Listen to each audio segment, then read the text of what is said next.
하나님 말씀 창세기 17장 1절에서 27절까지입니다. 아브라함이 하갈을 통해 이스마엘을 얻은 후에 하나님은 13년 동안 침묵의 시간을 가지셨는데요. 약속을 주시고 아들을 주겠다 말씀하셨지만 이스마엘 이후에도 기다림의 기간은 매우 길었어요. 침묵의 시간 동안 아브라함은 어떤 마음이 들었을까요? 엘리에셀도 아니다, 이스마엘도 아니다 라고 했지만 그래도 이스마엘은 내 자식이라고 생각을 하고 그가 혹시 하나님의 약속의 자녀가 아닐까라고 생각했을지도 몰라요. 왜냐하면 하나님이 사례를 통해 아들을 주겠다고 약속하셨을 때 웃으며 이스마엘이나 하나님 앞에 살기를 바란다고 아브라함이 그런 이야기를 하고 있어요. 그렇다면 그의 믿음의 연약함을 보여주고 있는 거예요. 오랜 침묵을 깨고 99세의 아브라함에게 다시 나타나신 하나님은 자신을 전능한 하나님 엘샤다이라고 소개를 해요. 여기서 전능함이 무엇이냐, 어떤 불가능, 어떤 그런 초능력을 의미하는 것이 아니라 하나님은 세우신 언약을 반드시 성취한다는 그러한 의미를 담고 있죠. 하나님의 신실하심을 뜻하는 거예요. 아브라함은 약속을 믿긴 믿었지만 거기에 뭔가 보태져야 하는데 인간적인 노력이, 수단이 더해져야 한다고 생각을 했어요. 그래서 엘리에셀이나 이스마엘이 그에겐 대안이었다 라고 볼 수 있어요. 하지만 하나님은 이스마엘이 번성할 수는 있어도 그는 언약의 자녀가 아니라고 분명하게 선을 그어요. 그 대신에 생물학적 능력이 완전히 끝난 시점, 그때 태어날 이삭을 통해 언약을 맺겠다고 말씀하고 있어요. 우리는 흔히 하나님의 전능하심을 어떻게 생각을 하고 있습니까? 내 개인적인 소망을 이루어주는 도구처럼 생각을 할 때가 있어요. 하지만 본문이 말하는 그 전능하심은 우리의 욕망을 채워주는 분이 아니라 뜻하신 바를 이루시는 하나님의 신실하심을 우리에게 가르쳐주고 있어요. 내 문제를 해결하기 위해서 하나님이 필요한 게 아니라 전능하신 하나님의 뜻이 내 삶에 이루어지기를 구하며 그분 앞에 온전히 행하는 것이 바른 신앙이다. 그것을 우리에게 말씀하고 있습니다. 먼저 1절을 보면요. 아브라함이 99세 때에 여호와께서 아브라함에게 나타나서 그에게 이르시되 나는 전능한 하나님이라 너는 내 앞에서 행하여 완전하라. 13년의 침묵 끝에 불가능을 가능케 하시는 하나님께서 찾아오셔서 엘샤다이 하나님께서 다른 마음 품지 말고 오직 하나님만 바라보는 온전한 믿음을 살라고 초청하는 장면이 기록되어 있어요. 하나님은 자신에 대해서 전능하시다라고 소개한 이후에 그 전능하신 하나님 앞에 순종할 것을, 완전할 것을, 삶의 태도를 요구하고 있는 거예요. 그러면서 2절에 내가 내 언약을 나와 너 사이에 두어 너를 크게 번성하게 하리라. 이제 2절부터 쭉 우리가 보실 때 의미 있게 보아야 할 것은 바로 주어가 하나님이라는 점이죠. 내 언약이라는 것은 하나님의 언약이죠. 4절에도 내 언약이 너와 함께하고 있으니, 지금 본문을 이끌어가는 그 주어가 바로 하나님인 거죠. 언약의 성취는요, 인간의 열정이나 힘에 의한 것이 아니라는 거예요. 인간의 열정과 노력은 엘리에셀이나 이스마엘 정도밖에 될 수 없어요. 하나님의 뜻과 거리가 있어요. 뭔가 되는 것처럼 보이지만 그렇지 않다는 거죠. 이 17장의 핵심은 이끌어 가시는 분이 바로 하나님이라는 거죠. 아브라함의 바람이나 동의와 상관없이 하나님이 정하신 계획이라면 반드시 이루어진다. 4절이 그걸 말하고 있죠. 내 언약이 너와 함께 있으니 너는 여러 민족의 아버지가 될지라. 다 끝난 것 같고 멈춰 있는 것 같고 단절된 그 시간이지만 하나님은 다시 그 언약을 이야기하면서 말씀하고 있는 거예요. 그러면서 5절에 아브람이라는 이름을 아브라함으로 고쳐서 부르시죠. 하나님의 개입을 통해서 이제는 열국의 아버지라는 아브라함으로 변화가 되는 것이죠. 그것은 무엇을 말하는 것입니까? 정체성을 반영하는 이름까지 바꾸며 당신이 세우신 그 언약을 이루겠다고 선포하고 있어요. 6절과 7절이 계속해서 하나님의 언약인데요. 중요한 것은 7절에 보면요, 나와 너 및 내 대대 후손 사이에 세워서 영원한 언약을 삼고라는 표현이에요. 일시적인 단회적인 언약이 아니라 영원한 언약. 이 안에는 단지 이삭이라는 그러한 자녀로 끝나는 것이 아니라 아브라함, 이삭, 다윗으로 그리고 예수 그리스도까지 이어지는 구속사의 관점에서 이 영원한 언약이라는 것을 우리에게 암시하고 있는 거죠. 그리고 8절에서는 아브라함에게 가나안 땅을 영원한 기업으로 주고 나는 그들의 하나님이 되리라. 7절에서도 내 후손의 하나님이 되리라. 8절에서도 나는 그들의 하나님이 되리라. 이 하나님이 어떠한 하나님이냐? 1절에 전능한 하나님이다.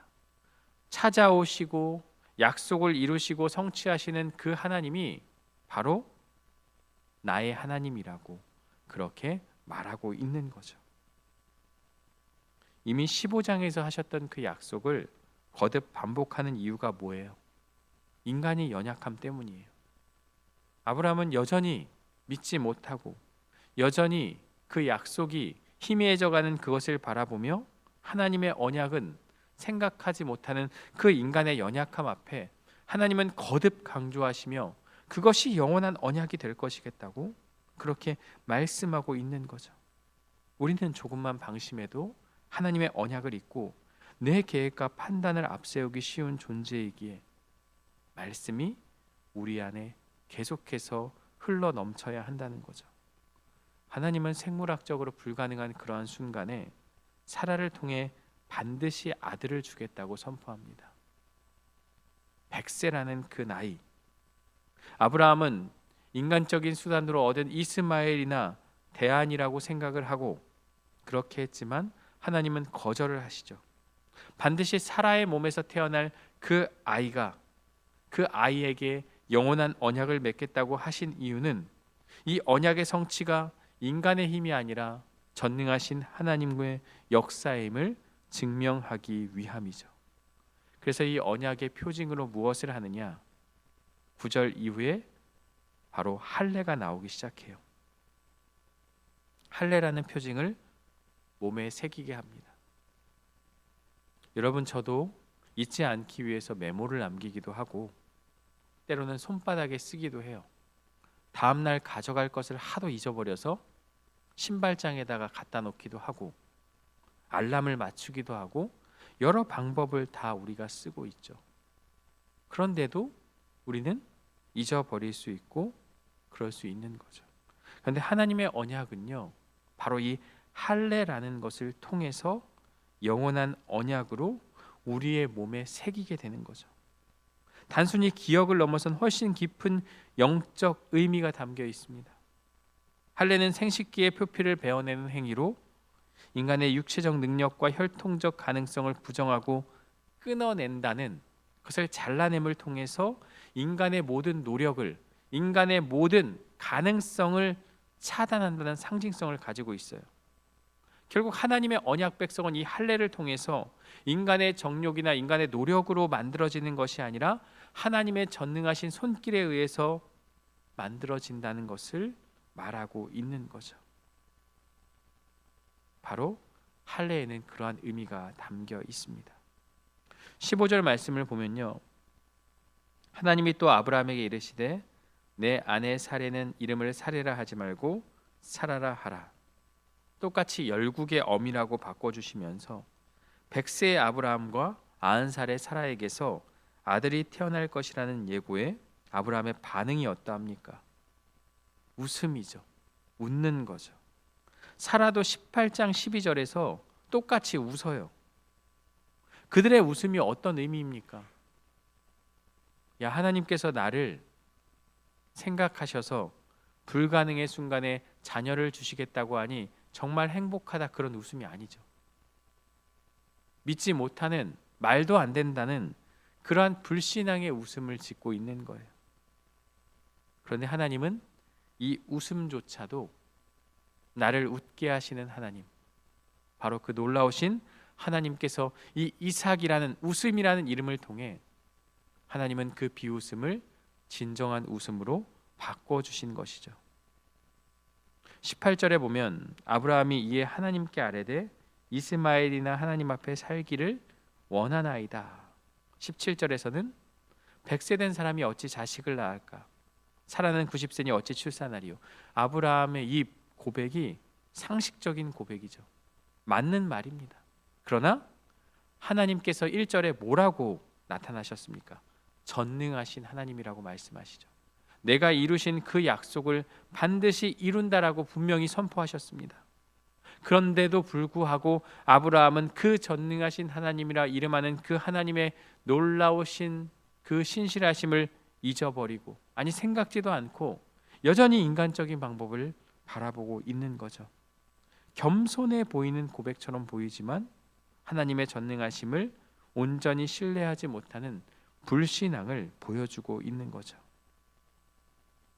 그는 100세와 90세인 자신들 앞에서 아이가 태어난다는 약속을 웃어넘기며 불가능한 미래의 약속인 이삭보다는 이미 눈앞에 확보된 현실적인 대안인 이스마엘에 만족하려 합니다. 이는 하나님이 주시려는 최고의 것을 믿지 못하고 인간이 만들어낸 차선에 머무르려는 그러한 태도라고 볼 수 있어요. 아브라함에게 이스마엘은 13년 동안 자신의 손으로 키운 그리고 얻은 결과물이죠. 그는 하나님이 주실 새로운 은혜보다 이미 내 손에 있는 그것만이라도 바르게 세워나갈 것을 생각하고 있어요. 아브라함은 하나님의 약속이 더디다고 느껴질 때마다 무엇을 했습니까? 인간적인 대안 엘리에셀과 이스마엘을 제시해 왔어요. 이스마엘이나 잘 되기를 원한다는 이 말은 약속을 기다리는 그 믿음의 싸움을 포기하고 이제 그만하겠다는 그러한 생각도 담겨 있는 것으로 보여요. 하나님은 그러나 우리에게 너의 인간적인 대안을 포기하고 불가능해 보이는 그 약속을 우리에게 주시는 거죠. 우리는 내 생각과 계산으로 하나님의 능력을 제한하지 말고 불가능을 가능케 하시는 전능하신 하나님을 신뢰해야 한다라는 것, 그것을 우리에게 말씀하고 있습니다. 이제 19절 말씀을 보면요, 하나님이 이르시되 아니라고 분명히 말씀하죠. 이스마엘도 아니다. 내 아내 사라가 내게 아들을 낳으리니 너는 그 이름을 이삭이라 하라. 아예 이름까지 지어주죠. 웃음이라고 지어라.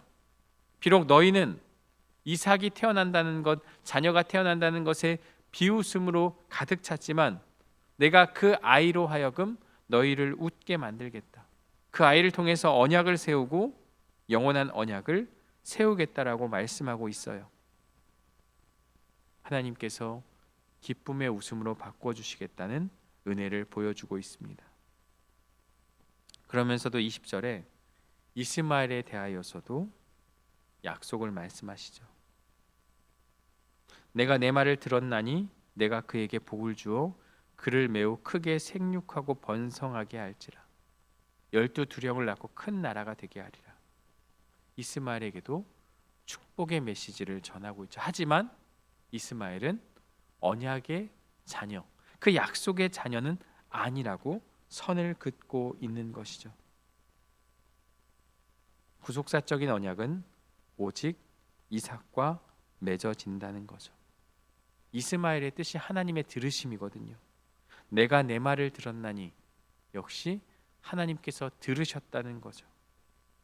하나님은 이스마엘에게도 약속을 주시지만 그 약속의 자녀는 오직 이삭이라는 것을 우리에게 말씀하고 있습니다.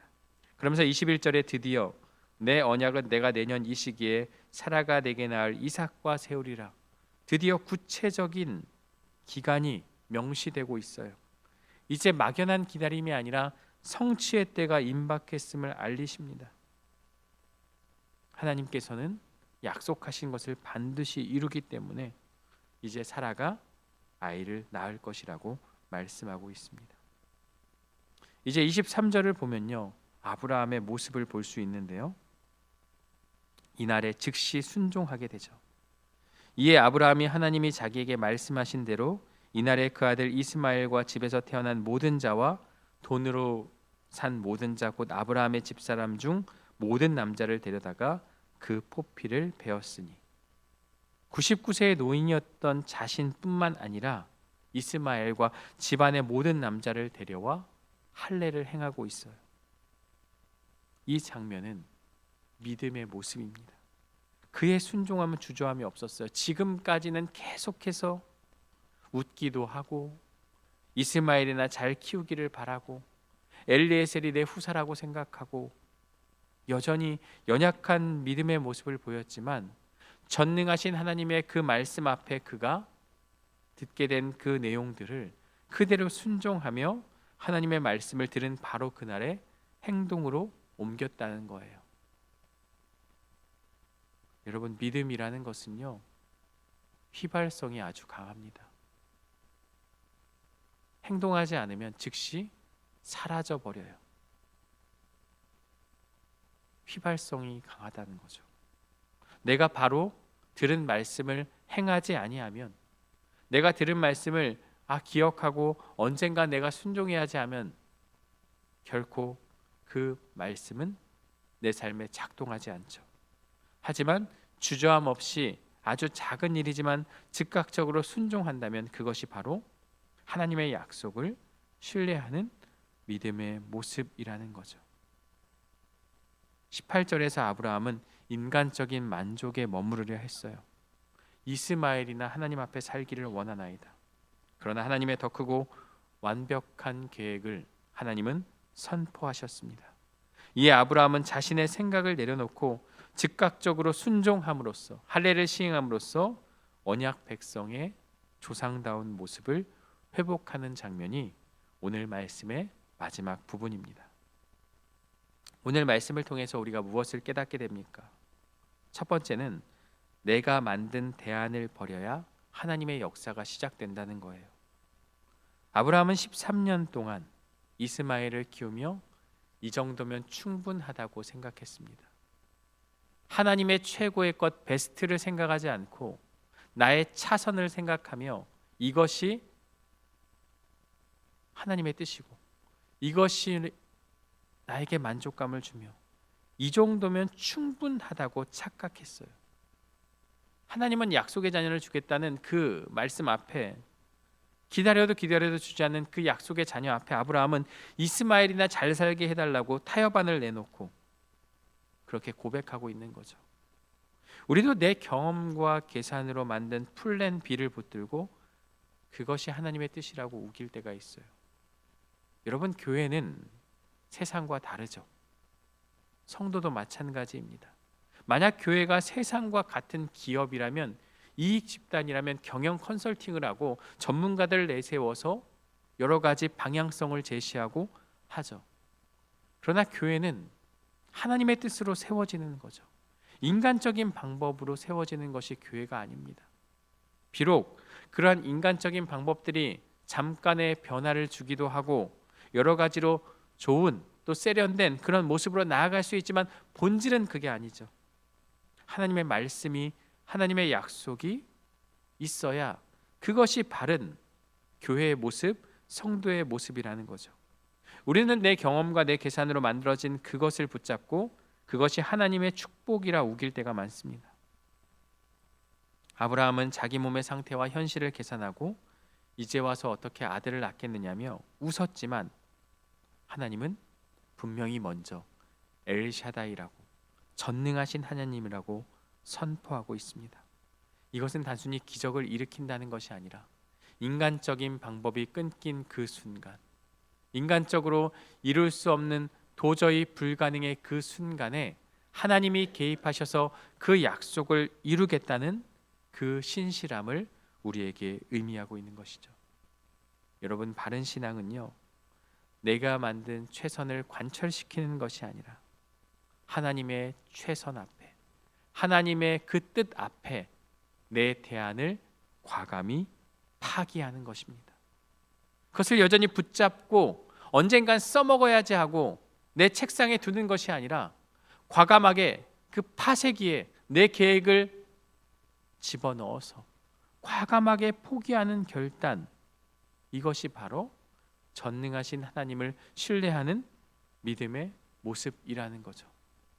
바로 저와 여러분이 이러한 모습으로 내가 만든 대안을 버릴 때 하나님의 역사가 시작된다는 것을 기억해야 하는 것입니다.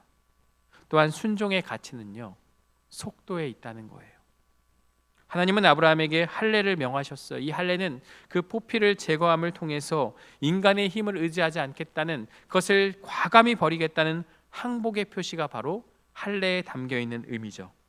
아브라함은 이해하기 힘든 이 명령을 받은 그날에 실행하였습니다. 인간적으로는 큰 고통이죠. 마취도 없습니다. 그러나 과감히 제거했습니다. 믿음은 나중에 여유가 생길 때 증명하는 것이 아니죠. 바로 말씀이 떨어지는 그 순간, 말씀이 내가 받는 그 순간 즉시 내 삶의 태도를 바꾸는 것이 바로 믿음이죠. 우리가 자녀를 키우다가도 무언가를 이야기했을 때 그 자녀가 귀뚱으로 듣고 행하지 않는다면 반복 재차 이야기하죠. 하지만 잘 자란 자녀는 부모의 말에 즉각적으로 순종하죠. 방 좀 치우하면 치우고, 그리고 옷을 걸어놓으면 걸어놓고, 즉시 순종하는 게 바른 자녀의 모습인 것처럼 하나님의 말씀이 우리 안에 매일매일 주어지죠. 이 새벽의 말씀을 통해서, 그리고 설교를 통해서, 내 개인적인 묵상을 통해서 전해지는 그 말씀, 그 순종의 가치는 속도에 있다. 바로 즉시라는 거죠. 내가 믿음이 좋아지면, 형편이 좋아지면이 아니라 오늘 내 삶에서 거창한 것이 아니라 아주 작은 것 하나라도 즉시 행하는 것, 이것이 믿음이라고 우리에게 말씀하고 있습니다. 나중에라는 핑계는 불신앙의 다른 이름일 뿐입니다. 나중은 없습니다. 고민과 계산을 멈추고 바로 지금 즉시 행동할 때 우리는 비로소 하나님의 언약 백성답게 살 수 있습니다. 오늘 말씀을 기억하며 하나님은 분명히 그 약속을 주시기 전에 전능하신, 약속을 이행하기 전에 전능하신 하나님을 분명히 선포하셨습니다.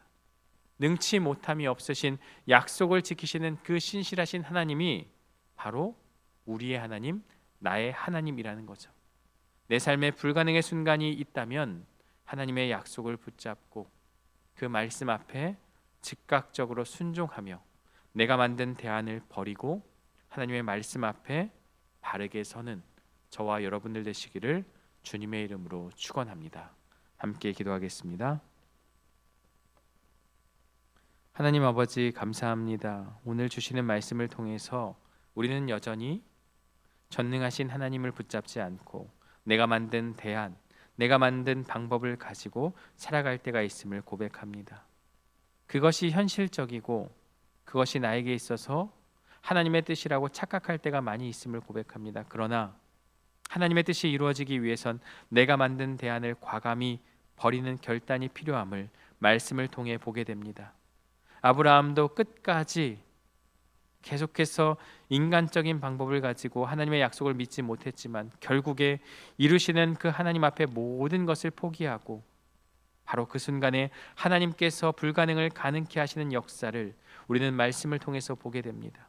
이제 우리는 그 하나님의 말씀 앞에 즉각적으로 순종하며 나중에라는 그러한 핑계를 대는 것이 아니라 오늘 내가 이 말씀을 듣고 행할 수 있는 것이 무엇인지를 깨닫고 그 말씀 앞에 작은 것이라도 즉각적인 실천을 통해 말씀이 삶이 되어서 바른 신앙의 생활의 모습을 보이는 우리 모두의 삶이 될 수 있도록 인도하여 주옵소서.